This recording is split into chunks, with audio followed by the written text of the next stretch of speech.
we got up closer, went a little closer, I came astern, to our amazement, up out the water about 3 feet from this body, head appeared out the water.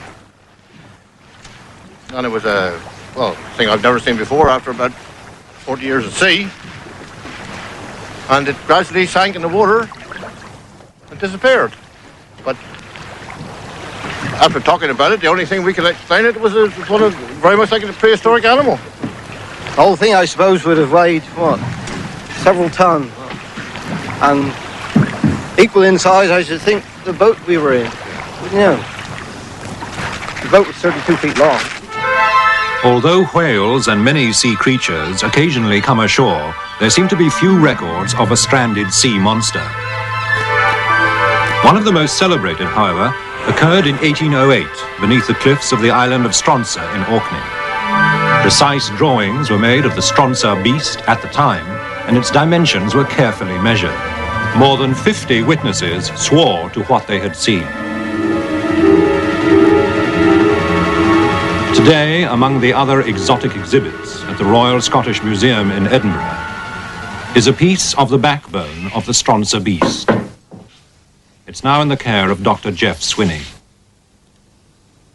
This was an animal which was described as being some 55 feet long. It was described as having a mane of hair running down the full length of the back, a tiny little head, a long neck, and many of the eyewitnesses, all the eyewitnesses who gave evidence on what they saw of this monster, quite reasonably interpreted this as being a totally new beast, a creature that they were completely unfamiliar with. Well, in the December of 1977, I was fortunate enough in being able to examine a beast which was stranded on the shore of the Tay near Carnoustie. These are the vertebrae of that animal, a basking shark. And I think the inevitable conclusion is that the animal which was stranded in Stronsa, in the Orkneys, was a basking shark. What tends to happen when a basking shark dies and the carcass rots is that the cartilages which are supporting the snout here tend to drop away. So these go, the snout goes. The large area here which contains the gill tissues falls away. So all that lot goes. And what we're left with is a small skull in this region and a long vertebral column here, which tends to give the appearance of a very small-headed creature with a long neck. The fins tend to fray out.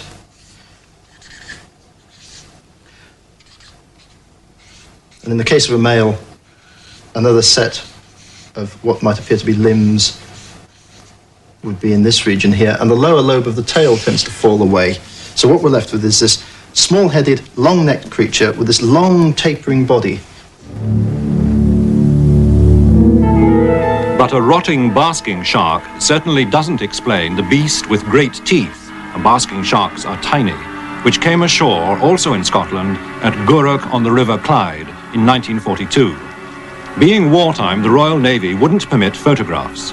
And finally, the beast was taken to the grounds of the municipal incinerator. On the orders of the borough surveyor, Charles Rankin, it was chopped up and buried under what is now the football pitch of St. Ninian's Roman Catholic Primary School, Gourock. Mr. Rankin.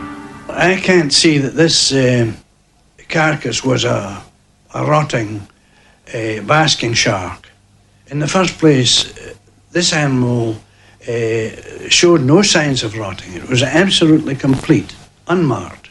The monster measured approximately 28 feet from the tip of the nose to the end of the tail. The body, as it lay on the ground, was approximately 5 to 6 feet deep. The body could be described as having three parts: the body, the neck and the tail, and the neck and tail tapered very gradually away from the body. The animal had teeth about perhaps that size, and on both jaws. In the stomach of the creature was a small portion of what I took to be a seaman's jersey. It was an open knitted portion of some knitted material. And the other thing, strangely enough, was the corner of what can be described as an old-fashioned tablecloth. Just the corner, and it was complete with tassels. The evidence for still unknown sea monsters is almost overwhelming. As for the great sea serpent, it too probably exists, except that it may not be a serpent, and there may be several different types of animal involved. The solution to this old mystery may come quite soon. At this moment, the two greatest powers on Earth are trying to develop sonar systems which will make the seas transparent so they can track each other's nuclear submarines. Those systems will locate the sea serpent if it exists. Indeed, at this moment, the evidence for its existence may be somewhere in the Pentagon or the Kremlin.